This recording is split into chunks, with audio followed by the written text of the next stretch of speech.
Dear people, we continue to meditate on God's word. அருமையாலே தேவனுடைய வார்த்தையை தொடர்ந்து நாம் சிந்தித்து வருகிறோம். The reason to praise his wonderful name. அவருடைய நாமத்தை நாம் ஏன் துதிக்க வேண்டும் என்பதான காரணங்களை குறித்து நாம் தொடர்ந்து பார்த்து வருகிறோம்.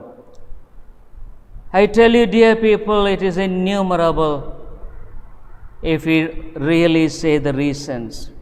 அதற்குரிய காரணங்களை நாம் சொல்ல வேண்டுமானால் அவைகள் கணக்கில் அடங்காதவைகள் என்றே சொல்ல வேண்டும். We can't really enumerate the things for which we have to praise God. தேவனை அவிதமாக துதிக்கும்படியான காரணத்துக்குரிய காரணங்களை எண்ணி தீர்க்க முடியாது. So I would like to turn to Psalm 107 today. இன்றைக்கு நான் சங்கீதம் 107 பக்கமாக திருப்பும்படியாக விரும்புகிறேன். சங்கீதம் 107 சங்கீதம் 107. When the people of Israel were grieving God again and again, இஸ்ரவேல் மக்கள் ஆண்டவருடைய இருதயத்தை மறுபடியுமாக துக்கப்படுத்தின பொழுது, the Lord continued to forgive their sins. ஆண்டவர் அவருடைய பாவங்களை தொடர்ந்து மன்னிக்கும்படியாக காணப்பட்டார். So today we are contemplating on his unfailing love. அவருடைய தவிர்க்க முடியாத, தீர்த்தப்பட முடியாத அவருடைய அன்பை குறித்து இந்த நாளில் நாம் பார்க்க இருக்கிறோம். It is true the people of Israel were grieving his heart very much. இந்த இஸ்ரவேல் மக்கள் அவருடைய இருதயத்தை அதிகமாய் துக்கப்படுத்தினார்கள். But every time he was forgiving them. ஆனால் ஒவ்வொரு முறை அவர்களை மன்னித்தார். Dear people, you must know and understand that this God of love is a God who forgives our sins. இந்த அன்பின் தேவனான இவர்தாமே நம்மளை மன்னிக்கிற தேவன் என்பதை விளங்கிக் கொள்ள வேண்டும். But we should never take it granted that he forgives us to continue in our own stubbornness and sins. நம்முடைய பாவங்களை மன்னிக்கிற ஒரு தேவனாக இவர் இருக்கிறார் என்பதனால நம்முடைய வாழ்க்கையில் நாம் தொடர்ந்து அவரை துக்கப்படுத்தக்கூடாது. Oh dear people, how many times we grieve his heart. எத்தனை முறை நாம் அவருடைய இருதயத்தை துக்கப்படுத்துகிறோம். Here in Psalm 107 it starts like this. 107 சங்கீதத்தில் விதமாய் ஆரம்பிக்கிறது. Oh, give thanks unto the Lord, for he is good, for his mercy endureth forever. கர்த்தரை துதியுங்கள், அவர் நல்லவர், அவர் கிருபை என்றும் உள்ளது. Praise God, for he is a good God. அவர் ஒரு நல்ல தேவன். Oh dear people, how much of his goodness we are enjoying every day. ஒவ்வொரு நாளும் அவருடைய நன்மைகளை நாம் எவ்வளவாக அனுபவிக்கிறோம். Even in the things he has created, we really enjoy so many things. அவர் சிருஷ்டிப்பின் காரியங்களில் அநேகவற்றில் நாம் அனுபவிக்கிறோம். நாம் நம்முடைய வாழ்க்கையில every day we could see how good he is. அவர் எவ்வளவு நல்லவர் என்பதை ஒவ்வொரு நாளும் நம்முடைய வாழ்க்கையில பார்க்கிறோம். The Bible says his mercy endureth forever. You can't exhaust the mercy of God. தேவனுடைய இரக்கத்தை நீ தீர்த்து விட முடியாது. He is so patient with us. அவர் நம்மிடத்தில் மிக நீடிய பொறுமையுள்ளவராக இருக்கிறார். Why we are spared in spite of all our sins and weaknesses. நம்முடைய வாழ்க்கையில நம்முடைய பாவங்களின் மத்தியிலும் நம்முடைய அநேக பலவீனத்திலும் ஏன் இன்னுமாக பாதுகாக்கப்பட்டு வருகிறோம்? It is because his mercy endureth. அவருடைய இரக்கமானது தொடர்ச்சியாக இருக்கிறது என்பதை குறித்து சொல்லும்படியாக நாம் பார்க்கிறோம். Dear people, when the people of Israel were wandering in the wilderness, இஸ்ரவேல் மக்கள் வனாந்தரத்தில் அவர்கள் அலைந்து திரிந்த பொழுது, Bible says 4th verse, 4வது வசனத்தில் 4th verse he says, they wandered in the wilderness in a solitary way. They found no city to dwell in. Hungry and thirsty, their soul fainted in them. அவர்கள் தாபரிக்கும் ஊரை காணாமல் வனாந்தரத்திலே அவாந்தர வழியாய் பசியாகவும் தாகமாகவும் ஆத்துமா தொய்ந்ததாகவும் அலைந்து திரிந்தார்கள். Oh, the people of Israel were wandering without rest. இஸ்ரவேல் மக்கள் இளைப்பாறுதலற்றவராய் அலைந்து திரிந்தார்கள். This morning, do you have rest in your soul, my dear friend? என் அருமையான நண்பனே, உன்னுடைய ஆத்துமாவில் இந்த காலைவேளையில இளைப்பாறுதல் உள்ள ஒரு மனிதராக நீ வாழ்ந்து கொண்டிருக்கிறாயா? Either is there rest and peace in your soul? உன்னுடைய ஆத்துமாவில் இளைப்பாறுதலும் அமைதியும் காணப்படுகிறதா? Or else is your soul is like the bubbling things in the water? அல்லது உன்னுடைய ஆத்துமாவானது தண்ணீர் குமிழ் எழும்பதை போல எழும்பிக் கொண்டிருக்கிறதா? No rest in your soul. உன்னுடைய ஆத்துமாவில் இளைப்பாறுதல் இல்லை. No peace in your heart. உன்னுடைய இருதயத்தில் சமாதானம் இல்லையா? Oh dear friend, it is the time that God calls you this morning to a place where you could find rest. இந்த காலைவேளையில் இளைப்பாறுதல் பெறக்கூடும்படியான ஒரு இடத்திற்கு தேவன் உன்னை அழைக்கிறார். I want to lead you to a person who will really make your heart and mind to be at peace. When you reconcile with him, அவரோடு கூட நீ ஒப்புரவாகுவாயானால் உன்னுடைய வாழ்க்கையில உன்னுடைய இருதயத்திலும் உன்னுடைய மனதிலும் சமாதானம் உள்ள மனிதனாய் நீ வாழ முடியும். Oh, the people of Israel, they were wandering, not knowing where they to go. அவர்கள் எங்கே போய் கொண்டிருக்க என்பதை குறித்து அறியாமல் அவிதமாக காணப்பட்டார்கள். It is one thing, it is good that they have really done one good thing. இதில் அவர்கள் செய்த ஒரு அருமையான காரியத்தை குறித்து நாம் வாசிக்கிறோம். Then they cried unto the Lord in their trouble, and he delivered them out of their distress. தங்கள் ஆபத்திலே கர்த்தரை நோக்கி கூப்பிட்டார்கள், அவர்கள் இக்கட்டிலிருந்து அவர்களை விடுவித்தார். They cried unto the Lord.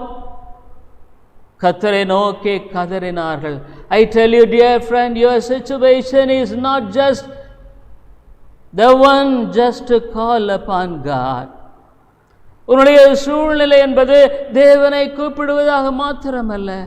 I am afraid some of you are in trouble in your life this morning. உங்களில் ஒருவேளை ஒரு சிலர் கலக்கமடைந்த கடலிலே தத்தளிப்பதை போல காணப்படுகிறீர்களோ என்பதாக நான் எண்ணுகிறேன்.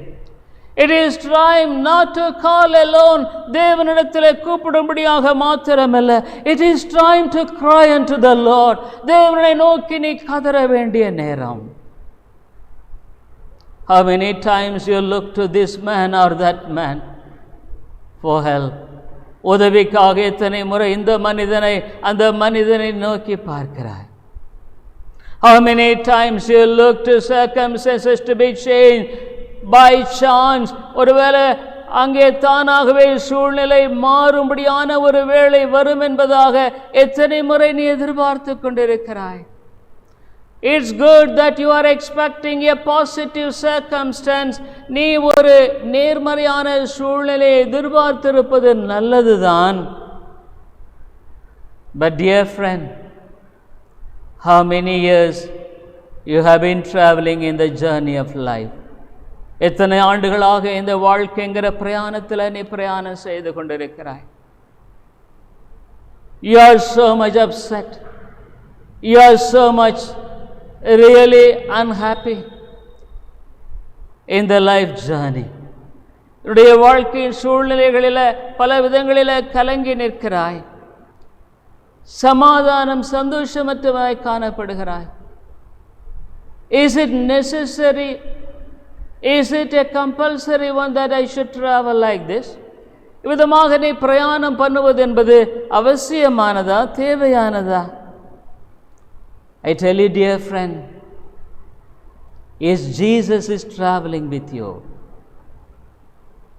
இயேசு உன்னோடு பிரயாணம் பண்ணுகிறாரா?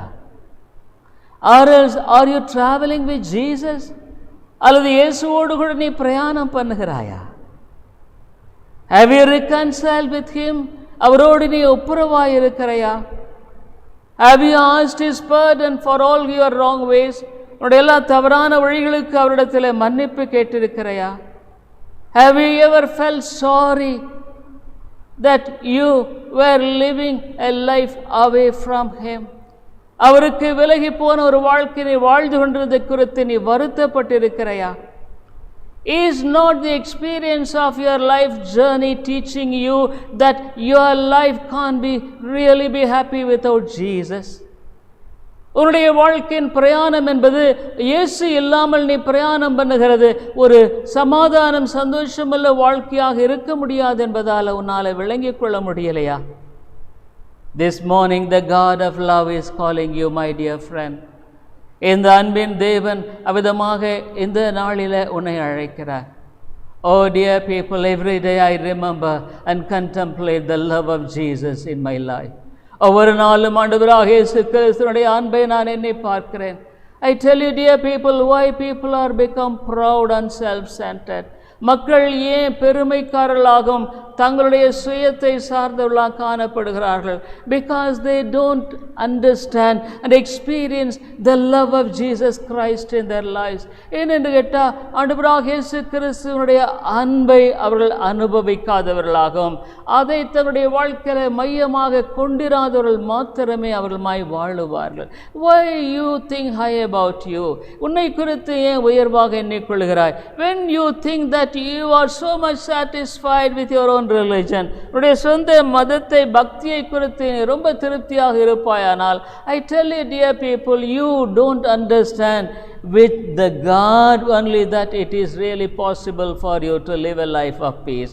தேவனோடு கூட கொண்டிருக்கிற அந்த உறவின் வாழ்க்கையின் மூலமாக மாத்திரம்தான் உன்னுடைய வாழ்க்கையில் ஒரு சமாதானம் அல்ல ஒரு வாழ்க்கை வாழ முடியும் என்பதை உன்னால் சரியாய் விளங்கிக் கொள்ள முடியவில்லை. Every day I think of his great love. ஒவ்வொரு நாளும் அவருடைய அன்பை நினைத்து பார்க்கிறேன். Every day I think of my own life, how I was. ஒவ்வொரு நாளும் என்னுடைய வாழ்க்கையில் விதமாக நான் வாழ்ந்தேன் என்பதை குறித்து எண்ணி பார்க்கிறேன். I remember the circumstances in which I was about to fall headlong. நான் தலைகீழாக பாவத்திலே கீழே விழுந்து போகக்கூடிய சூழ்நிலைகளாக இருந்தவைகளை குறித்து நான் எண்ணி பார்க்கிறேன். I wonder how God could save me from such a terrible situation. அதமான சூழ்நிலைகளிலிருந்து தேவன் என்னை எவ்வித ஆச்சரியமாக அவர் காத்து கொண்டார் என்பதை நான் நினை பார்க்கிறேன். My heart is full of gratitude for him. அவருக்காக என்னுடைய இருதயமானது நிரம்பி வழிகிறது. My heart is filled with joy and peace. என்னுடைய இருதயமானது சமாதானத்தினாலே சந்தோஷத்தினால் நிரம்பி இருக்கிறது. What is there for me to be thinking high about me?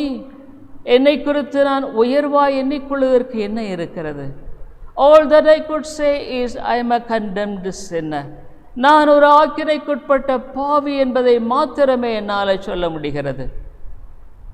But how his great love, oh who found me out in the wilderness. வனாந்தரத்தில் என்னை கண்டுபிடித்த அந்த தேவன், the one who really left me not out in the wilderness. அந்த வனாந்தரத்தில் என்னை கைவிடாத அந்த தேவன். I marvel and wonder at his great unfailing love. அவருடைய தோற்று போகாத ஆச்சரியமான அன்பை குறித்து நான் எண்ணி பார்க்கிறேன். Every day it is my routine to think of his love. அவருடைய அன்பை ஒவ்வொரு நாளும் நினைப்பது எனக்கு வழக்கமான ஒரு காரியம். That I should not forget from which situation I was brought out. என்ன ஒரு சூழ்நிலையிலிருந்து நான் வெளியே கொண்டு வரப்பட்டேன் என்பதை எப்படி மறந்துவிட முடியும்? Dear people, this morning I want to be very honest with you. உன்னிடத்தில் நான் நேர்மையுள்ளவனாக காணப்பட விரும்புகிறேன். I don't want to flatter you. உன்னுடைய முகஸ்துதி செய்யும்படியாக நான் விரும்பலை. Because your soul is very important. ஏன்னா உன்னுடைய ஆத்மா மிக முக்கியமானது. Your soul when the world passes, இந்த உலகம் கடந்து போன பின்பாக, is there a certainty that your soul will enter into eternity. உன்னுடைய ஆத்மாவானது நித்தியத்துக்குள்ளாய் பிரவேசிக்கும் என்பது நிச்சயம். But where will you end up? ஆனால் எங்கே நீ போக போகிறாய்? Is it heaven or hell? மோட்சமா நரகமா? Oh, probably you may think, oh, I have so many things to do in this world. இந்த உலகத்தில் நான் செய்யக்கூடிய நிறைய காரியங்கள் இருக்கிறது என்று ஒருவேளை நீங்கள் நினைக்கலாம். I tell you, dear friend, is there anything greater to think than the concern of your soul? உன்னுடைய ஆத்மாவை குறித்து அக்கறையோடு நீ சிந்திக்க வேண்டியதை தவிர வேறு ஏதாகிலும் பெரியதாக இருக்கிறதா? Oh, I believe this Bible. இந்த வேதத்தை நான் நம்புகிறேன். I believe what is written in the Bible. இந்த வேதத்தில் எழுதப்பட்டிருக்கிறதை நம்புகிறேன். Is there any other way by which God could communicate with man other than by giving in writing? இந்த எழுத்து பூர்வமாக கொடுத்த இந்த வழிமுறையை விட வேறு ஏதாகிலும் வழிமுறையின் மூலமாக தேவன் மனிதனோடு பேசும்படியான வழி இருக்கிறதா? Oh, probably some of you, I have sent the lesson which we take in the Bible school. The Bible வேதாகம பள்ளியில் எடுக்கும்படியான பாடங்களை உங்களுக்கு நான் அனுப்புகிறேன். The topic on revelation and scripture, வெளிப்படுத்தலும் சத்தியமும். How it is being explained very clearly that it is the only way by which God could give His real substance to man by the communication, by the written word. தேவன் மனிதனோடு இவ்விதமாக கொடுக்கும்படியான ஒரே ஒரு வழிமுறை இந்த வேதபூர்வமாக எழுத்தின் பூர்வமாக. Read the Bible every day. வேதத்தை தினமும் வாசி. Don't neglect it. அதை புறக்கணிக்காத. Don't read it mere as a routine. ஏதோ வழக்கமாக வாசிக்கிறதை போல வாசிக்காத. It is a life-giving matter. ஜீவனை கொடுக்கும்படியான ஒரு காரியம். So what I believe is true. நான் இதை நம்புறேன். There is an eternity after your death. உன்னுடைய மரணத்துக்கு முன்பாக நித்தியம் இருக்கிறது. The Bible says that you should have a greater concern about your soul more than anything that you are working for in this world. இந்த உலகத்தில் நீ வாழும்படியான இந்த வாழ்க்கைக்குரிய எல்லா காரியங்களை விட இதுக்கு நீ ரொம்ப முக்கியத்துவம் கொடுக்கணுமே. Oh dear people, the India is passing through a very terrible crisis. பயங்கரமான ஒரு நெருக்கத்தினூடாக இந்தியா கடந்து போய் கொண்டிருக்கிறது. In the North India, the burial grounds are not enough. The crematory is not enough. மின்சாரத்தின் மூலமாக சரீரத்தை சுட்டெரிக்கும்படியான காரியம் போதவில்லை. சுடுகாடுகள் போதவில்லை. Oh dear people, they are burning the bodies wherever they could find a place to burn out. எங்கெங்கெல்லாம் எரிக்க முடியுமோ அந்த இடத்துல எரிக்க ஆரம்பித்து விட்டார்கள். What a horrible scene it is. எவ்வளோ ஒரு பயங்கரமான காரியம். Oh dear people, some years back we thought this COVID-19 is in China and India is free. ஒரு காலத்தில் நினைச்சோம் சைனாவில் தான் இந்த கொரோனா வியாதி வந்திருக்கிறது, இந்தியாவில் ஒன்றுமில்லை. But it is knocking at the door now in our own country. இப்பொழுது நம்முடைய சொந்த தேசத்தில் கதவை தட்டி கொண்டிருக்கிறது. Don't think that it is in North India. நான் வடக்கு இந்தியாவில் மாத்திரம் நினைத்து விடாத. Oh dear people, we don't know what the thing will happen to us in the future. எதிர்காலத்தில் நடக்குமோ நமக்கு தெரியல. But Bible says before His coming, all pestilence will be there. இவ்விதமாக அவர் வருகைக்குன்பாக கொள்ளை நோயும் இவ்விதமாக இருக்கும் என்று வேதமானது சொல்லுகிறது. So how do you think about your soul, the concern of your soul? உன்னுடைய ஆத்மாவை குறித்து நீ என்ன நினைக்கிற? Probably you may say, I am not certain about this. இதை குறித்து எனக்கு நிச்சயமில்லை என்று சொல்லலாம். Yes, you think, and we are limited beings. நம்ம ஒரு குறிப்பிட்ட எல்லையுள்ள மக்கள். It is true, we can't be certain of this. இதை குறித்து நிச்சயமுள்ளவர்களாக நம்ம வாழ முடியாது. But there is a certainty. ஆனால் நிச்சயமுள்ள ஒன்று இருக்கிறது. Word of God, தேவனுடைய வார்த்தை, it describes everything. இது எல்லாவற்றையும் தெளிவாக சொல்லுகிறது. The one who came down from heaven explains. பரலோகத்திலிருந்து வந்தவர் அதை குறித்து விபரித்து பேசுகிறார். So it's a matter of concern, the primary concern of your soul. ஆகவே உன்னுடைய ஆத்துமாவை குறித்து நீ முக்கியமாக என்ன வேண்டியது மிக அவசியமான ஒன்றாக இருக்கிறது. Oh, probably you may ask, what must I do? ஒருவேளை நான் என்ன செய்வது என்பதை எண்ணிக்கொள்ளலாம். Go to God. தேவனை நோக்கி தேவனிடத்தில் போ. These people when they were wandering in the wilderness, வனாந்திரத்தில் அலைந்து திரிந்து கொண்ட பொழுது, you see that situation, அவருடைய சூழ்நிலை குறித்து இங்கு சொல்லப்படுகிறதை பாருங்க.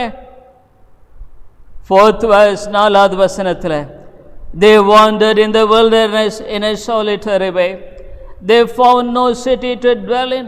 அவள் தாபரிக்கும் ஊரை காணாமல் வனாந்திரத்திலே அவாந்தர வெளியாய். 5th verse, hungry and thirsty, their soul fainted in them. பசியாகவும் தாகமாகவும் ஆத்துமா தோய்ந்ததாகவும் அலைந்து திரிந்தார்கள். They were wandering with hunger and thirst. அவ்விதமாக பசியாகவும் தாகத்தோடு கூட their soul fainted. அவருடைய ஆத்துமாவானது தோய்ந்து போனது. Oh dear people, it is the high time that you should be restored to God. தேவனோடு கூட நீ சரிபடுத்த வேண்டிய காரியம். The Bible says even not tomorrow. நாளைக்கு என்று கூட வேதம் சொல்லல. Not even the evening, மாலையும் கூட சொல்ல. Now is the time. இப்பொழுதே அனுக்கிரக காலம். Humble yourself before God. தேவனுக்கு முன்பாக உன்னை தாழ்த்து. Oh dear people, it is the cry of God, of love. தேவனுடைய அன்பின் சத்தமாக இருக்கிறது. It's a good thing that these people in that time, அந்த சமயத்தில் then they cried unto the Lord in their trouble, and He delivered them out of their distress. What a wonderful thing. Then they cried unto the Lord in their trouble. Oh dear people, they didn't keep quiet. அவர்கள் அமைதியாக இருந்து விடவில்லை. They cried unto the Lord. தேவனை நோக்கி கதறினார்கள். I tell you, go to His presence. அவருடைய சமூகத்துக்கு போ. Pour out your heart. உன்னுடைய இருதயத்தை நீ ஊற்றிவிடு. Pour out the heart cry about you. உன்னை குறித்த இருதய கதறலை ஊற்றிவிடு. Pour out the cry of your children. உன்னுடைய பிள்ளைகளை குறித்த காரியத்தை நீ ஊற்றிவிடு. Pour out your cry of your family. உன்னுடைய குடும்பத்தினுடைய காரியங்களை குறித்து நீ ஊற்றிவிடு. So many things you are discouraged, disquieted in your heart about the things that are happening in your family. உன்னுடைய குடும்பத்தில் நடைபெறும்படியான காரியங்களை குறித்து நீ சோர்ந்து தளர்ந்து விடுகிறாய். You sink in your own self. உன்னுடைய சுயத்தில், in your own way of contemplating and trying to work out. நான் இதை செய்து அதை செய்து இந்த காரியத்தை சரி வழித்து விடுவேன் என்பதான அந்த காரியத்தில் உன்னைத்தானே நீ முழுகழித்து கொண்டிருக்கிறாய். You don't cry to God. தேவனை நோக்கி நீ கதறலையே. Oh dear people, one thing, they cried. They cried to the Lord. தேவனை நோக்கி கதறினார்கள். They cried to the Lord in their trouble. அவருடைய இக்கட்டான நேரத்தில் தேவனை நோக்கி கதறினார்கள். Did God keep quiet? தேவன் அமைதியாக இருந்துட்டாரா? I tell you dear people, every sincere cry will never be discarded. உண்மையாய் கதறும்படியான எந்த ஒரு கதறலையும் தேவன் தாமே விட்டுவிட மாட்டார். His ears are ever open to the cry of needy. உண்மையான தேவையுள்ள மக்களுடைய அவ்விதமான கதறலுக்கு அவருடைய செவிகள் திறந்தே தான் இருக்கிறது. ஈவன் ஃபார் யூ, உனக்காக கூட அவருடைய செவிகள் திறந்திரு. His eyes, his ears are open. Oh, the wonderful thing that these people of Israel did was, இந்த இஸ்ரவேல் மக்கள் செய்த அற்புதமான காரியம், they cried unto the Lord. அவ்விதமாக தேவனை நோக்கி கதறினார்கள். Oh dear people, because I believe the Bible, நான் அந்த வேதத்தை நம்புகிறேன். When I see people in the church and in the other places, சபையில் மக்களை நான் பார்க்கும் பொழுது, I don't look at mere men and women, ஆண்களாக பெண்களாக மாத்திரம் நான் பார்க்கவில்லை. I look at them as their souls which has to reach shortly in eternity. அவர்கள் வெகு சீக்கிரத்தில் நித்தியத்துக்கு போக வேண்டிய ஆத்துமாக்கள். But what about that destination? அவர் எங்கே போய் சேர போகிறார் என்பதை குறித்து என்ன சொல்லுவது? Oh, how many times I cry to the Lord. எத்தனை முறை தேவனிடத்தில் கதறுகிறேன். Lord, save these people. ஆண்டவரே, இந்த மக்களை நீ ரட்சியும். Oh, I cry unto God. தேவனை நோக்கி நான் கதறுகிறேன். Oh Lord, they don't know what they are doing. ஆண்டவரே, அவர்கள் செய்கிறது என்னதென்று அறியாமல் செய்து கொண்டிருக்கிறார்கள். They think that they will ever live in this world. இந்த உலகத்தில் எப்பொழுதும் வாழப் போகிறார்கள் என்பதாக அவர்கள் எண்ணி செயல்படுகிறார்கள். Their main concern is of the world, not of eternity. அவருடைய முக்கியமான பாரம் எல்லாம் இந்த உலகமாகவே இருக்கிறது, நித்தியத்தை குறித்த காரியம் இல்லை. Oh Lord, their souls are dead. அவருடைய ஆத்மா மரித்திருக்கிறது. ஐயோ, they could not understand and perceive the things of God. ஆண்டவருடைய காரியங்களை அவருடைய ஆத்மாவில் உணர்ந்து விளங்கிக் கொள்ள முடியவில்லை. Their souls are not awakened. அவருடைய ஆத்மாக்களாந்து உயிரடையப்படவில்லை.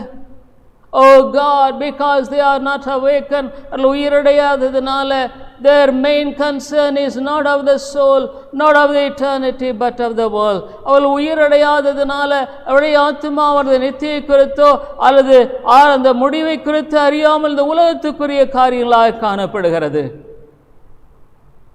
Oh dear people, even when I preach this morning, நான் இந்த காலையில் பிரசங்கம் பண்ணி கொண்டிருக்கும் பொழுது, when I blink my eyes once, என்னுடைய கண்ணை மூடி என்னுடைய வெளியை மூடி திறக்கிறதுக்கு முன்பாக, 2 souls fly to eternity. 2 ஆத்துமாக்கள் நித்தியத்தை நோக்கி பிரயாணம் செய்து விட்டன. But where they have gone, எங்கே போயிருக்கிறார்கள்? I believe in hell and heaven.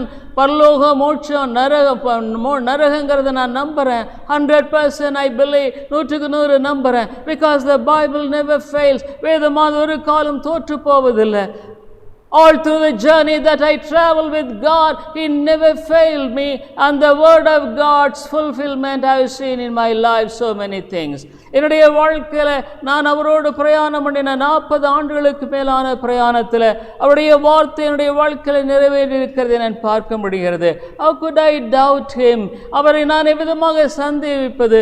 How could I doubt His word? அவருடைய வார்த்தையை நான் எவ்விதமாக சந்தேகிக்க முடியும்? Oh, these people of Israel, they cried unto God. தேவனை நோக்கி கதறினார்கள். Oh dear people, I pray, oh for the people with concern. அக்கறையோடு கூட நான் ஆத்துமாக்களுக்காக ஜெபிக்கிறேன். I'm a watchman.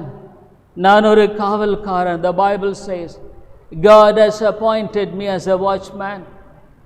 என்னை தாமே ஒரு காவல்காரனாக ஆண்டவர் நியமித்திருக்கிறார். How could I slumber? நான் எப்படி அங்கே தூங்கி உறங்கிக் கொண்டிருக்க முடியும்? Without cry unto the Lord, தேவனை நோக்கி நான் கதறாமல், how could I be happy in my own things? என்னுடைய காரியங்களில் எவ்விதமாக நான் அமைதியாக இருந்துவிட முடியும்? Oh, I pray for every person whom I know. நான் அறிந்திருக்கிறவருக்காக ஜெபிக்கிறேன். Even the Bible school students, many of them, 4 of, and I have not seen them in person. நம்முடைய வேதாகம அந்த பள்ளியில் படிக்கிற அநேகரை நான் பார்த்ததில்லை. ஆனால் வெகு தூரத்திற்கு I pray, oh God, open their eyes by thy word. ஆண்டவரே, உம்முடைய வார்த்தையினால் அவருடைய கண்களை திறந்தருளும். This is my cry. கதறுகிறேன். I tell you, dear people, if a real person concerned about God's word, தேவனுடைய வார்த்தை குறித்து அக்கறை கொண்டிருக்கிற எந்த ஒரு மனுஷனும், oh, I tell you this, he is a stranger and pilgrim in this world. இந்த உலகத்தில் அவன் ஒரு வனசஞ்சாரி, அந்நியனும் பரதேசியும். I don't know when the call will come to me. என்னுடைய அழைப்பு எப்போ வரும் எனக்கு தெரியாது. But until I am living here, நான் இங்கே வாழ மட்டுமாக, it's my duty, boundless duty to fulfill his commandment. அவருடைய கட்டளைகளை நிறைவேற்றும்படியாக என்னுடைய கடமை. It's a commission that I have to fulfill. நான் நிறைவேற்ற வேண்டும்படியான பணியாக இருக்கிறது. But in all these things I will allow till him. What is the driving force in my life? என்னுடைய வாழ்க்கையில் என்னை உந்து தள்ளும்படியான சக்தி என்ன? The love of Jesus Christ. ஆண்டவராகிய இயேசு கிறிஸ்துவினுடைய அன்பு. Oh, I really contemplate, if he would not have saved me, அவர் என்னை ரட்சிக்காமல் இருந்திருப்பாரானால், if he would not have found out when I was in the wilderness, hungry and thirsty, வனாந்திரத்தில் தாகமுள்ளவனாக நான் தாமே பசியுள்ளவனாய் அலைந்து எறிந்த பொழுது என்னை அவர் காணாமல் இருந்திருப்பாரானால், I didn't know anything about this living God. ஜீவனுள்ள தேவனை பற்றி எனக்கு தெரியாது. But he found me out. அவர் என்ன கண்டுபிடிச்சார். Oh, he drew me closer to him. அவர் தம் பக்கமாக என்னை இழுத்து கொண்டார். Otherwise, I would not have come naturally. இயற்கையாக நான் அவரிடத்தில் வந்திருக்க வாய்ப்பே இல்லை. I was a young man looking for the pleasures of this world. இந்த உலகத்தினுடைய சிற்றின்பங்களுக்காக ஓடி திரிந்த வாலிபன். I was deceiving my parents, getting more money to wander about in Chennai city, trying to find out the joy of the sinful pleasures. என்னுடைய பெற்றோரிடத்தில் ஏமாற்றி பணத்தை வாங்கி அங்கே சென்னை பட்டணத்தில் இச்சைகள் பாவத்தின் ஊடாய் என்னுடைய வாழ்க்கையில் என்னை தாமே திருப்திப்படுத்திக் கொள்ளும்படியாக விரும்பின ஒரு வாலிபன். But I thank God I was not satisfied. அதில் நான் திருப்தி அடைய முடியல. அதற்காக நான் கர்த்தருக்கு நன்றி சொல்லுகிறேன். It was the high time I heard about the love of Jesus Christ. ஆண்டவராகிய இயேசு கிறிஸ்துவை நான் குறித்து அறிந்து கொள்ளும்படியான சரியான நேரமாக அது இருந்தது. I tell you, it was a call from me from heaven itself. பரலோகத்திலிருந்து எனக்கு வந்த அந்த அழைப்பு. It was the loving letter from heaven asking me to come to him. பரலோகத்திலிருந்து எனக்கு வந்த அன்பின் கடிதம் அது அவரிடத்திலே வரும்படியாக. He worked in me in such a way that I would really turn from the world to upside. இந்த உலகத்திலிருந்து என்னுடைய கண்களை மேலாக பார்க்கும்படியாக அந்த காரியமானது என்னை திருப்பிற்று. I thank God for that. I thank God with all my heart, with all my soul. இந்த எல்லா முழு இருதயத்தோடு இருக்கு நான் நன்றி சொல்லுகிறேன். Many times I say to God, அநேக சமயத்தில் ஆண்டவரிடத்தில் சொல்லுகிறேன், Lord, if you would not really meet me, ஆண்டவரே நீர் என்னை சந்திக்காமல் இருந்திருப்பீரானால், what would have been my life? என்னுடைய வாழ்க்கை என்னவாக ஆயிருக்கும்? It's still a wonder to me how he drew me and how it made me to draw to him. அவர் எப்படி என்னை இழுத்தார் என்பதும் அவர் அண்டை நான் இழுக்கப்பட்டதும் இன்னும் எனக்கு ஒரு ஆச்சரியமாக இருக்கிறது. It was completely unnatural to my appetite and desires. என்னுடைய விருப்பத்துக்கும் வாஞ்சைக்கும் அது முற்றிலுமாக அது வித்தியாசமான ஒன்று. Oh, the Lord Jesus Christ has said in his word, ஆண்டவராக இயேசு கிறிஸ்து தம்முடைய வார்த்தையில் சொல்லியிருக்கிறார், நீங்கள் என்னை தெரிந்து கொள்ளவில்லை, நான் உங்களை தெரிந்து கொண்டேன். You have not chosen me, but I have chosen you. I tell you, dear people, more than the whole wealth and everything of this world, இந்த உலகத்தினுடைய எல்லா ஐஸ்வர்யம் மற்ற எல்லாவற்றை விட I value this relationship with God. தேவனோடு கொண்டிருக்கிற இந்த தொடர்பை நான் விலை மதிக்கிறேன். I value the priceless salvation. விலை பெறாத இந்த ரட்சிப்பை நான் விலை மதிக்கிறேன். Oh, how about you this morning, dear friend? இந்த காலையில் உன்னுடைய ஆத்துமாவை குறித்து என்ன வேதம் சொல்லுகிறது? இவ்வளவு பெரிதான ரட்சிப்பை குறித்து. Oh, so great a salvation. Oh, many of you, I am afraid that you are being deceived in your soul without being reconciled with God, that you are saved. தேவனோடு நீ ஒப்புரவாகாமல் உன்னுடைய இருதயத்தில் நீ ஏதோ ரட்சிக்கப்பட்ட என்று நினைத்து கொண்டிருக்கிறையோ என்பதாக நான் எண்ணிக்கொள்ளுகிறேன். You don't have a heart of exalting God and humbling before God. உன் தேவனுக்கு முன்பாக அவரை உயர்த்தி உன்னை தாழ்த்தும்படியான மனநிலை உன்னிடத்தில் இல்லை. Many times you think that you are bigger. அநேக சமயங்களில் உன்னை நீ பெரியவனாக எண்ணிக்கொள்ளுகிறையே. Many times you think that you are a better person than others. மற்றவர்களை விட நீ மேலாண்பாக எண்ணிக்கொள்கிறாய். I tell you, the taste of grace, however much you taste the grace, so much you will live a life of worthy for the grace. எந்த அளவுக்கு இந்த கிருபையுடைய வாழ்க்கையில் அனுபவிக்கிறையோ அந்த அளவுக்கு இந்த கிருபைக்கு பாத்திரமான வாழ்க்கையை நீ வாழுவாய். I am sure you will live a life worthy for this great grace. இந்த மகா பெரிய கிருபைக்கு தகுதியான ஒரு வாழ்க்கை நீ வாழுவாய். You will be making yourself to be void.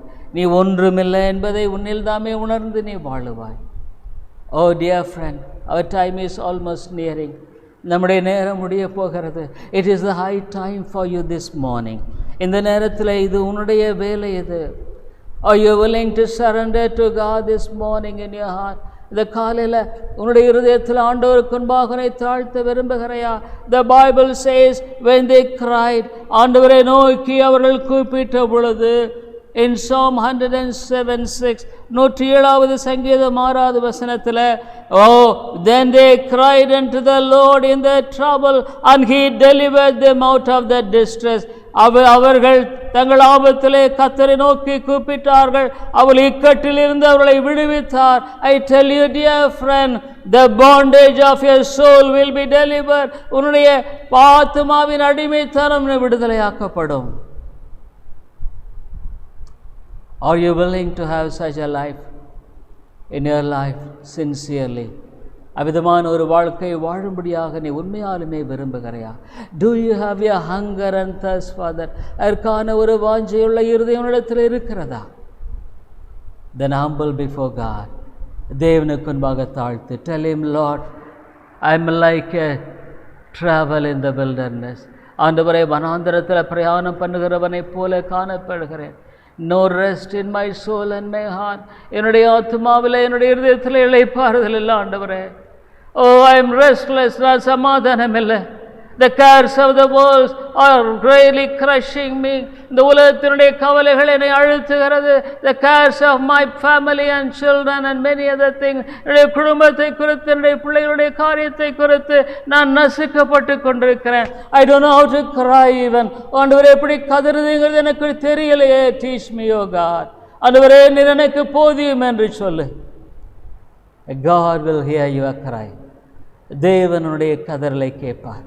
The one who died on the cross, who gave himself, தன்னையே சிலுவையில் மரித்து தன்னை ஒப்பு கொடுத்தவர். He will never spare not to hear your cry.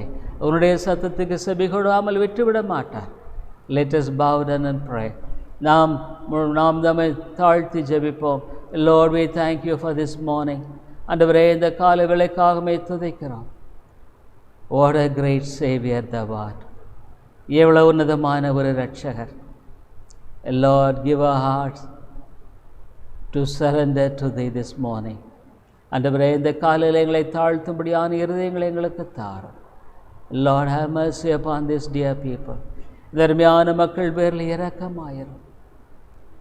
Lord, will there be blossom in the wilderness. அப்படியே வனாந்தரத்தில் செழிக்கட்டும். Let there be fountain of water. நீரூற்று பெருகட்டும். Bless them. ஆசீர்வதியும். இயேசுவின் நாமத்தில் ஜெபிக்கிறோம் நல்ல பிதாவே. Amen. I hope the Lord is blessing you through this preaching of God's word, and we are glad to inform you that you could contact me over my mobile phone and WhatsApp number 98427 67184, and my email ID davidilongo100@gmail.com, davidelango100@gmail.com. Thank you very much. கிறிஸ்துவுக்குள் அன்பானவர்களே, நீங்கள் தொடர்ந்து இந்த தேவ செய்திகள் மூலமாக ஆசீர்வதிக்கப்பட்டு வருகிறீர்கள் என்று நாங்கள் நம்புகிறோம். எங்களுடைய ஞாயிறு ஆராதனை காலை 10:30 மணிக்கு இந்திய நேரப்படி, மாலை 6:30, ஒவ்வொரு புதன்கிழமை மாலை 6:30 மணிக்கு வேத ஆராய்ச்சி கூட்டம் உண்டு. இந்த கூட்டங்களில் நீங்கள் ஆன்லைனில் கலந்து கொள்ள உங்களை அன்போடு கூட அழைக்கிறோம். மேலும் உங்களுடைய ஆவிக்குரிய பாரங்களை நீங்கள் தயவுசெய்து எங்களோடு கூட பகிர்ந்து கொள்ளலாம். இன்னுமாக உங்களுக்கு ஆவிக்குரிய ஆலோசனை அல்லது இந்த சத்தியத்தை குறித்த தெளிவோ அல்லது விளக்கமோ தேவையானாலும் கூட என்னோடு கூட நீங்கள் தொடர்பு கொள்ளலாம். என்னுடைய வாட்ஸ்அப் எண் இன்னுமாக மொபைல் எண் 9842767184, 9842767184. இன்னுமாக நீங்கள் இமெயிலில் தொடர்பு கொள்ள வேண்டுமானால் என்னுடைய இமெயில் ஐடி davidilongo100@gmail.com, davidelango100@gmail.com. நன்றி.